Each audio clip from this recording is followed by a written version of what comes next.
بسم الله الرحمن الرحيم. السلام عليكم ورحمة الله وبركاته. walaaladeyda muslimiinta soomaaliyeed khaasatan meel kasta joogaan adduunka dacaladiisa waxaanu kusoo dhaweynayaa janalkaygan oo cusub oo nagu talagalay walaaladii soomaaliyeed inaan la sheergareeyo waxyaalihii anigoo lafeega isla ugu faa'iideynayay ima walaaladeyna la jeclaysan la faa'iideysto oo qisas iyo xikmada ima mataqaana mahmaaho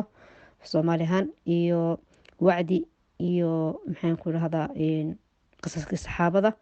مجتمعين وقتنا حاضر كأ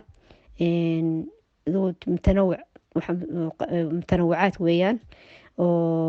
هرأي وحقران دوبة إيو حصوبا سمين دونبا إن شاء الله تعالى ونرجينا إن الفائدة وكترته ولك كلا فائدة يستو طريقة إلهي إيو حمد قانا دون كينا بإن أنفعل لها إن سلاشر قرينا بإذن الله تعالى وحي أنا أقول فايقا لا تشعلا أمبان تشعلا استينا ولا لدين أصوب بندقو oo takhasus uma gaar aha laakiin waxa weeyaan wixii anigu aan soo akhristay ama aan soo faa'iideystay ama aan tajribad u soo lahaa ama aan cilmi dad ka bartay ayuun baan walaaladayna la wadaagayaa ilaahayna dartii baan u sameynay taasi jazaan walaa shukurana uguma jeedo lacagna ku qaadan maayo waa waxa weeyaan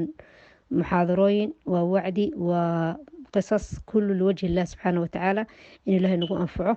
inagay inkaba biidni illahi tacaala waxaan jeclaan lahaa inaad mushaarkaysiin oo suuda gaarsiisiin oo maxaan ku dhahdaa ayay isla sheergarisiin biidni illahi tacaala wabillahi towfiiq wassalaamu calaykum waraxmatullahi wabarakaatu waxsan allah ilayna wa ilaykum biidni illahi tacaala